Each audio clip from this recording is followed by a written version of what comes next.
Hello, and welcome to a new video. Today, guys, we are making the second video in the How to Climb series.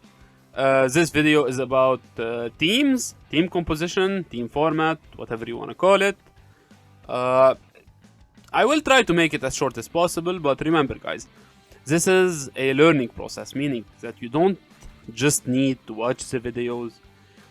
Well, one, you need practice. You need experience. Second, you need to read them multiple times.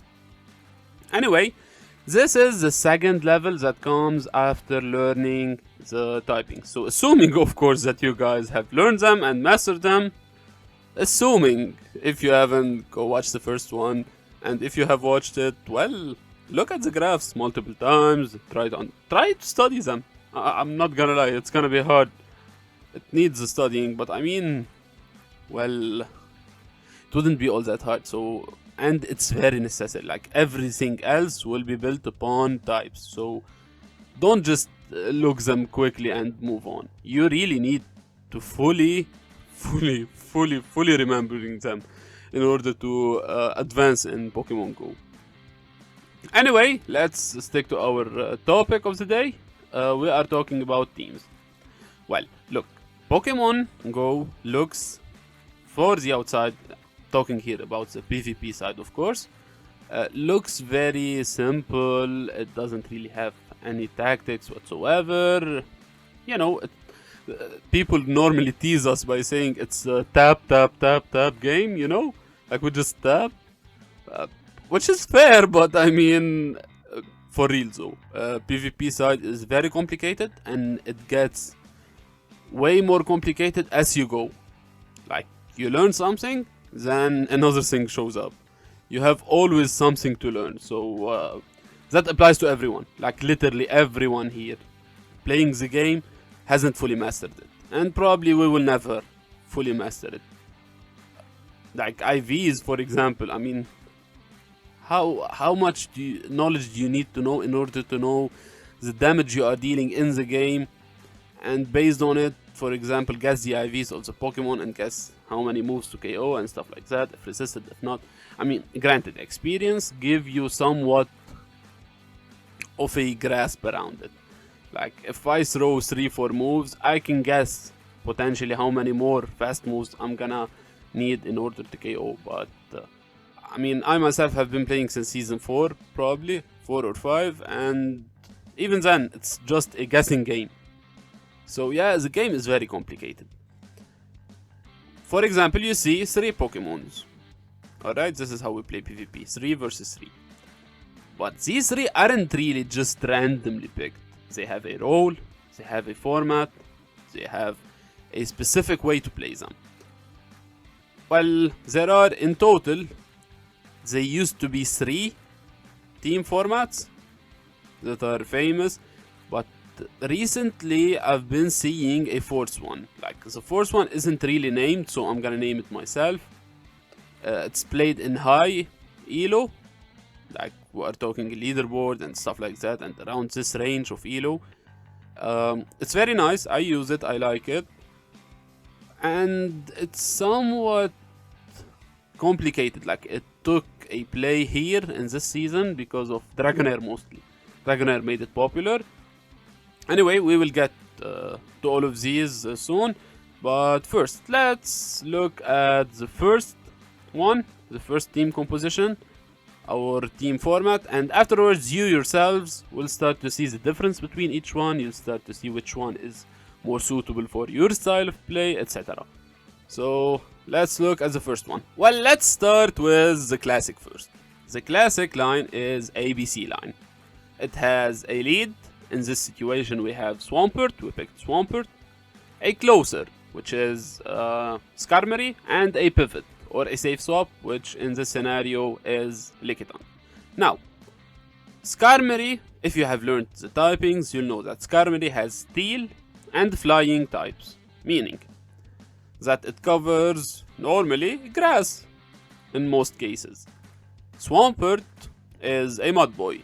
It's a ground and a water type. It takes double super effective damage from grass, meaning you need something that deals with grass in the back. So if you see, for example, a Victreebel, you need an answer for Victreebel in the back. Now Skarmory basically used to struggle, at least against rock types, because it didn't have a steel move. Now it has, so things are kind of different. For example, it can now beat Garbink, but normally it used to struggle against rock. It still does, for example, lose to Bastiodon. It loses to Registeel. It loses to Stunfisk, Galarian Stunfisk. These are, the steel types, technically. And one is rock, one is ground, etc. But the steel is the main component here, because both flying and steel are resisted by steel types. Now Swampert is a ground type, meaning it deals super effective damage to steel, and water deals super effective damage as well to rock and to ground, and the ground itself deals super effective to rock. So for example, an earthquake from Swampert deals double super effective damage to Bastiodon, meaning it will one-shot it. One earthquake from Swampert will destroy Bastiodon from full health to 0. So this is what we call a core. This is a classic core. It's been there for as long as I can remember, Swampert and Skarmory. Now the ABC line is pretty simple. You have a core and you have a pivot. Something that you swap out to, and you try to flip the alignment of Pokemons and align your Pokemon, meaning they let their Pokemon grass, alright? This isn't good for Swampert. What do? We swap into our pivot, which is in this scenario Lickitung. Now Lickitung has a role here, because they will most probably swap out of their lead. Let's say, for example, they have a grass and grass struggles, maybe a rock type, for example. Let's say they have randomly, let's say Regirock, alright? Regirock, okay. Because it deals well with fire, deals well with... or Carbink, let's say Carbink, it deals well with fire and flyers, to some extent, of course. Alright, Lickitung here has a role, and it is to win switch. This is what we call winning switch. If Lickitung wins the switch over Carbink, it beats Carbink, they will be forced to come back with their grass type, most importantly, or their third one, but people normally tend to keep the third one hidden. They don't really want to reveal it to the opponent, because it will be easier to strategize against them. So let's say they come back with their grass type. Alright? Now, you won't swap out. Even if you had health on your Lickitung, you will not swap out. You will stay in this matchup and let the grass fully farm you. You will reach a move, but assuming they farm you down, it's okay, even if they have energy. Because now, you come back with Skarmory. This is what meaning winning switch. You have now alignment. Now you have Skarmory into the grass type. If they were, let's say, an ABB line, and they had another rock type, maybe a Bastiodon in the back. Alright, now you have Swampert aligned against their Bastiodon, and Skarmory aligned against their grass. Meaning, if they swap out of their grass Pokemon into their other counter to Skarmory, which is Bastiodon, you will swap out into your Swampert, and this is a good game. So, in an ABC format, basically the most important role is to the pivot. Regardless of how good the core is, unless you have a good pivot or safe swaps that can flip switch, when you lose lead, you'll be in big trouble. Now, this itself, because there wasn't always good safe swaps, strong safe swaps, ones that can guarantee you, to flip switch and get the alignments that you want, it gave a rise to another strategy. Now we will get to it. ABB line was the strategy we are talking about. ABB line is basically simple. We have the core we talked about before, which is Skarmory and Swampert, the A and the B, and we add another B, another Mudboy in this case, ground and water type. So we have the lead and two Pokemons that make a core with it. Now this team functions totally different than the ABC. Here, in fact, you don't really care about winning lead at all. Matter of fact, if you face a neutral lead even, you will swap out. It doesn't matter alignment at this point.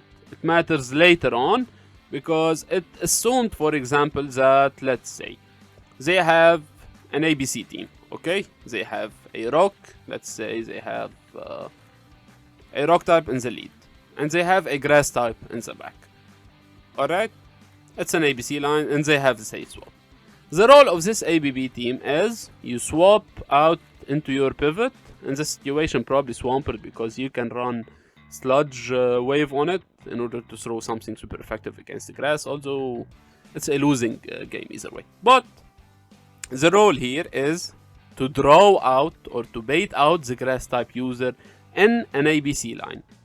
So you swap into your Swampert, they get the grass they have in the back if they have an ABC line. Alright, maybe it's a core of Bastiodon and Shadow Victreebel. Now here Swampert gets the Shadow Victreebel out and it loses to it. Now you come back with Skarmory and you take the Shadow Vic out. If they are an ABC line, it will mean that their pivot isn't grass.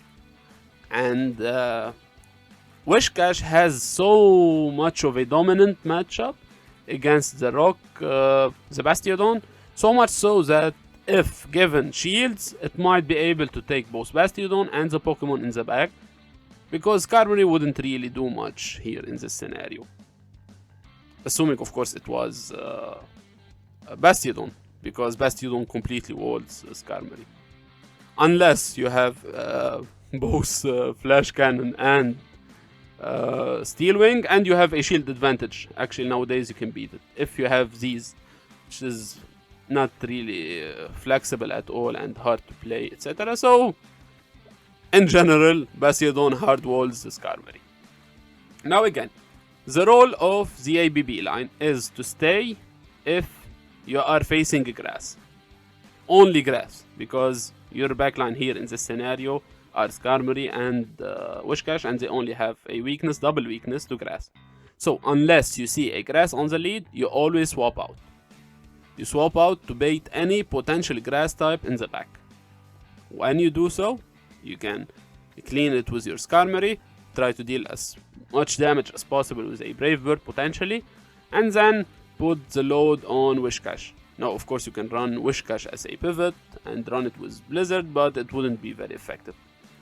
So all in all, I'm not saying this team in particular is good, by the way, it's not. It's absolutely horrific.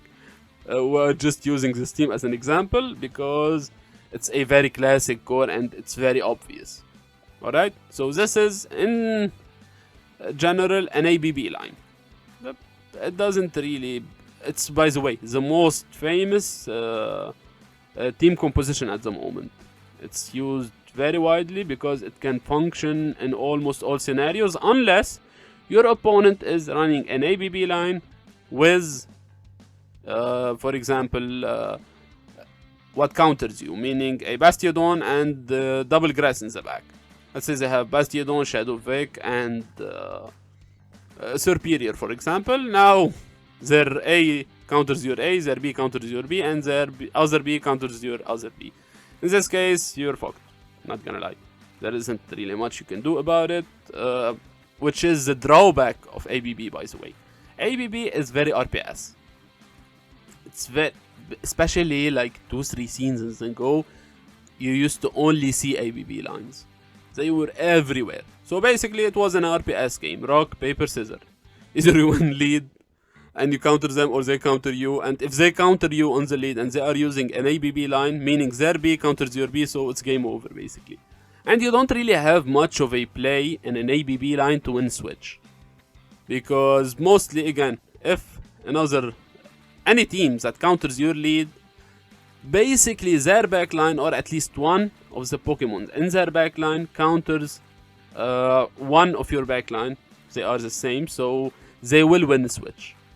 This is the drawback, basically, of an ABB team. Okay, I repeat, maybe it's a bit complicated. Let's give an example. Why you can't really win a switch in an ABB line. Let's say you are, as we said before, your opponent has Bastiodon, Serperior, and Shadow Vic. Alright, you lose lead, you need to swap out in order to get the potential grass. They come back with their... They don't even need to have a SIR period. They might be playing an ABC line, for example. A very common team is actually... they have Medicham used to have a lead of Bastiodon, Medicham, and Shadowvik in the back. This used to be a very common team. So let's assume it is the team we are playing against with this team. We lose lead, we switch into a Swampert, and what do? They come back with Shadowvik. Because it's the hard answer to our safe swap. They delete Swampert right away before it can even reach a Hydro Cannon in most scenarios, a Shadowvik. So, you know, even if they are in ABC, they are weak in the lead with Bastiodon to water and to ground, so they need most probably a grass in the back, meaning that you will lose switch because they will counter you, and this way you will come back with Skarmory, beat their Shadowvik, and then they will get Bastiodon back into Skarmory.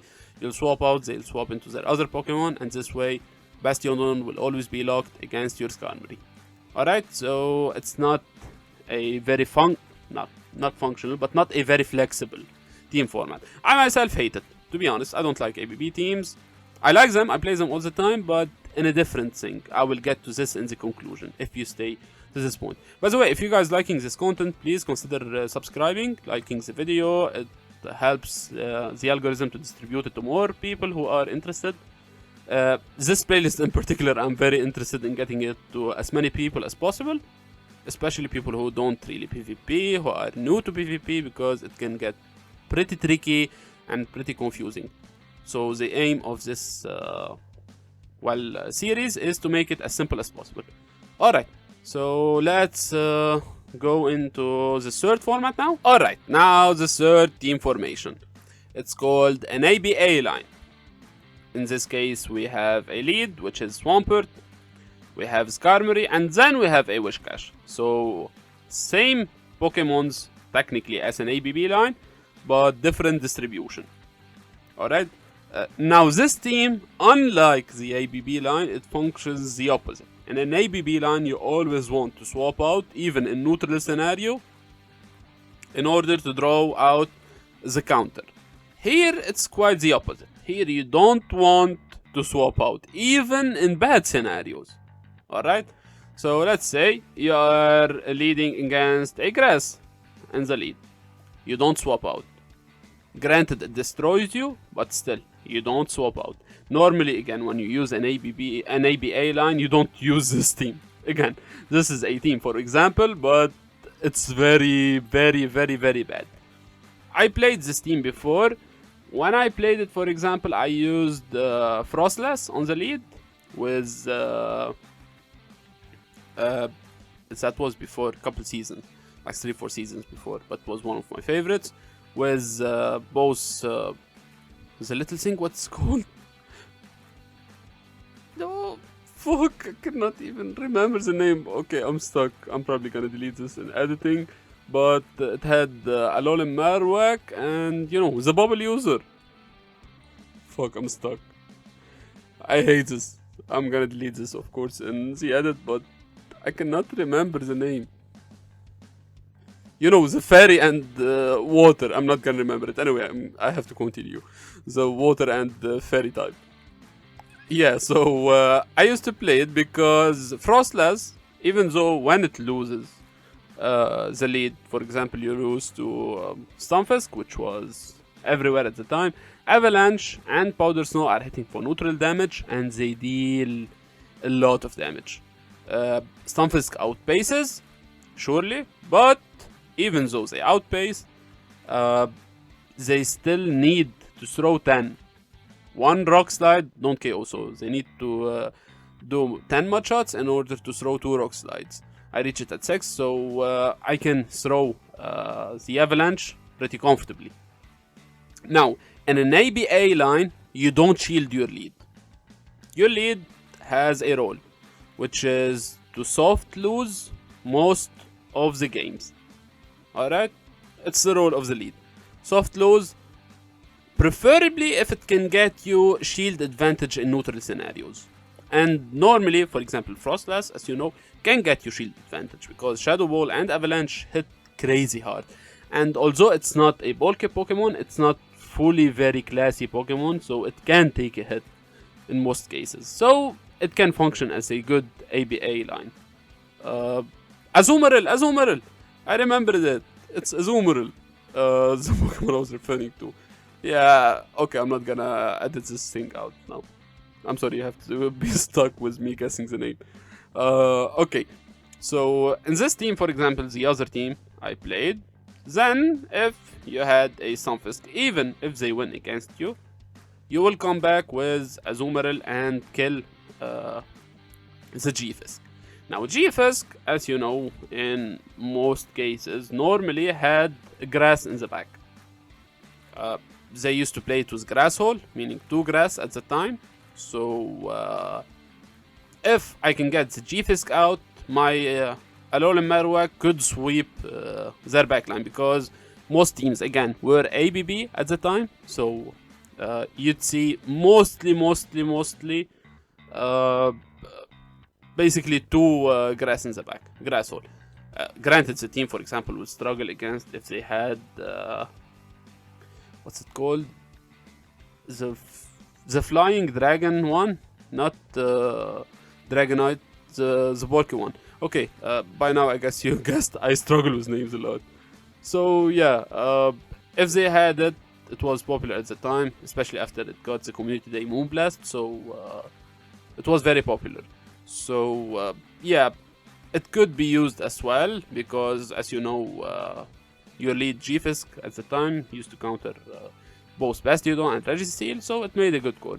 So depending on the core, of course, not every team beats everything, but you get the general idea of the team. This team, by the way, an ABA team, is used a lot in competitive plays, like tournaments and stuff like that, mostly. It's fun, but unless you have a very safe lead, a very safe, for example, Ghost type, a very safe stuff like that, that can do well and grab shields even when it's in a disadvantage type scenario, don't use it. It's very tricky to play. But of course we have to mention it here, so I believe this is enough. In the comments, if for example something that you didn't fully get, you have other questions, feel free to ask them. I reply to almost every comment, even replies afterwards, so don't stress it out, ask about anything you want. Alright, with that being said, let's move into the final formation before we make this video like an hour or so. I'm sorry. Alright, now we have the final formation. And I cannot stress this enough, I call it AAB line. It's not how it's called. I don't think anyone has given it a name yet. So let's stick for AAB for the time being, because we need to differentiate between other formations. So, in this lead, here by the way, this, unlike other example teams, this one is actually functionable if you use Shadow Dragonair. Anyway, the role of the team is you have a lead and you have a core in the back. So basically you have 2 leads. You have Skarmory and Whiscash. It's Mudboy and Steel Flying core we talked about before in the previous examples. And we have Dragonair. Dragonair is kind of a safe swap, but you don't actually swap to it. It's your lead. But and unlike BA teams, this one, although you stay in the lead, here you don't go for no shielding and getting shields. Quite the opposite. Here you go for spending shields. Your goal with your lead is to get alignment. So, for example, look, Dragonair particularly made this formation famous and used because Dragonair, when you give it 2 shields, in most scenarios, it can function really well. Dragon Breath is very oppressive, and aside from Fairies and Steel, they don't really, resist it. Fairies, of course, double resist. But Fairies, and here is the beauty of this line in particular, because if you see a Pokemon that you lose to in the lead, even if you spend shields, and you have both your backlines can in a way deal with it. Let's say, for example, let's give an example. Let's say you are facing a lead of Carbink. Now Carbink, you hard lose to it. Even though you have Aqua Tail as a super effective move, your Dragon Breath, which is your main source of dealing damage, is double resisted by Carbink, and Carbink is tanky as fuck. So you cannot really Dragon Breath it down under any circumstance, even if they stop tapping for like 90% of the time.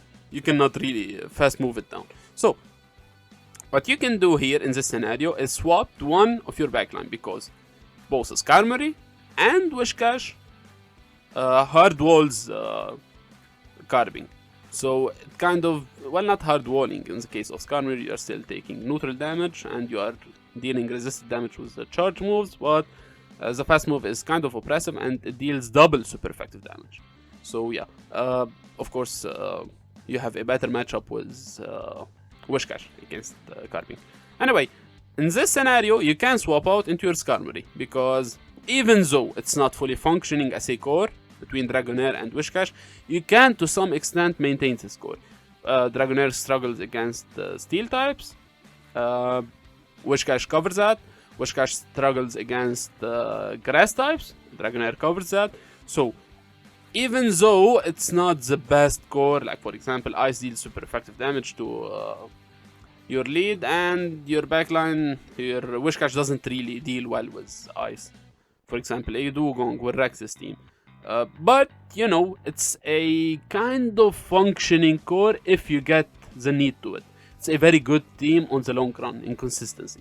Same if you lose Whiscash, for example. You have Skarmory, which covers the other weakness of Dragonair. Dragonair is struggles against fairies, so Skarmory deals well with fairies. Skarmory struggles against mud boys, water, and stuff like that, and Dragonair deals well with them. So, you know, even though again it's not a perfect lead, because Steel, let's say Registeel, technically on paper will wall both, although it's not really a wall, because Dragonair, when you give it 2 shields, again it's oppressive. But you know, it's not a very fully functioning core, but it can still manage if you lose the other core. And if things go the normal route, your lead, you spend 2 shields and you give your backline alignment, meaning you win lead. Regardless of the shields, you can go 2 shields down in some scenarios if you have a backline. Of course, not this backline, because it's not fully bulky, but if you have a bulkier core in the back that doesn't really need shields, this thing we will get in the next video, how to build a team and stuff like that. But for now, let's focus on that. So, and if you give it the winning advantage, switch advantage on the lead, your backline will get alignment. And with alignment, if they have something that beat Whiscash, Skarmory beats it. If they have something that beats Skarmory, Whiscash beats it. So if you give them alignment, they will win. Of course, no team fully wins every game and stuff like that, but you know, this is a perfect scenario in kind of how you play this team. It's very good, but it needs a lot of time to master the team, to master how to play it, when to spend shields, how to make a team. Ideally, if you can get even a better lead than Shadow Dragonair, one that can make a perfect core, for example with Skarmory, and a perfect core with Whiscash. I haven't found one myself, but if you can, it will be a perfect scenario to play this team comp, and this team comp isn't really very flexible. I normally like to play it with an ABB style. Look, I'll get to that in the outro. Alright, but for now, if you are watching by time codes, this is the AAB line. Now let's get into the conclusion and kind of explain a few things. Alright, so in conclusion you might ask, well, what is the best team format between the 4 of these? And the answer is, I have absolutely no idea, because too many factors play a role. Look, everyone has a play style, and some formations click with one player, they don't click with another. So the real question is, what is the best formation for me as a person? Now this will be on you to decide. You will try to experiment with maybe all of them. My advice is go basically for an ABB line. It's the single most basic one, even though it's not my favorite by any means, but it's the most basic one. The next and the better and the safest one is an ABC line. It's a classic, and it's a classic for a reason. It makes absolutely great sense. If you are going into more higher level skill level, then you might be able to pull off an ABA line. And always remember, there is a difference between an ABA line and ABA weakness. You hear it a lot when they say, for example, ABA weak. This isn't a team formation. This means that your team isn't an ABA line, yet somehow one Pokemon breaks your lead and one of your backline, which means you are ABA weak to it. One of your Pokemons only can deal with it, and it's not the lead. Anyway, as for the final one, you know, the AAB line, it's the more and most complicated one to play. It's very risky, it needs a great team reading, and I highly don't recommend you guys to play it unless you know what you are doing, basically. It's very complicated and very hard to pull off. But again, we have multiple formations. For me, for example, the best team comp for me is an ABC line with an ABB style, meaning that although it's not an ABB line, it's not two Pokemons that are exactly the same in the back and one that makes a core with them. It's more an ABC, technically, in general. For example, let's give an example. This is a team I played before. It's not very well, but I played it before Carbink was a thing, so when Carbink was a thing, it kind of wrecked the whole team. Anyway, it was Shadow Golbat on the lead with both Lickitung and Scrafty. Okay, on paper, this is an ABC line. You have a core between Golbat and Scrafty. Golbat deals well with fighters. It deals well with fairy types. And on the other hand, Scrafty deals well with the stuff that your lead loses to, which is ghost types, which is Bastiodon, which is Stompisk, etc. So this is the core, the Poison Dark old core, but in a more dynamic way. You add flying and fighting to it. And you have a safe swap of Lickitung. Now, Lickitung in particular plays somewhat of a similar role to Scrafty. So when I use my safe swap, I use it as an ABB line technically. Because Lickitung has the potential, for example, to draw out a fighter.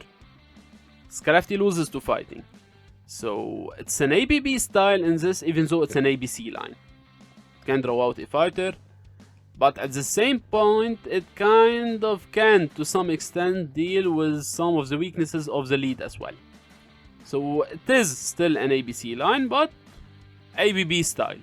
This is for me the most consistent team comp to play. It's very good, it can function on multiple sides, it can be used in multiple directions. For example, and the beauty of ABC line is it itself, regardless of how you play it, it will play an ABB role.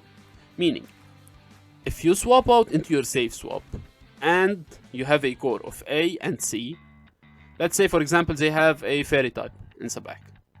Regardless if their fairy type beats the Lickitung or hard counters Lickitung, they will try their best to take it out of the side of Golbat, because Golbat is a poison type. Of course, Golbat in particular isn't really a strong poison type. It only has Poison Fang, but you know, we are talking about theoretical approach here. So let's say you have a poison type in the lead. They will try to take their fairy out in order to keep it as far away as possible from being aligned to a poison type. In this scenario, Lickitung would play the role of an ABB line, regardless if its formation is ABC or not. You know, you get the point?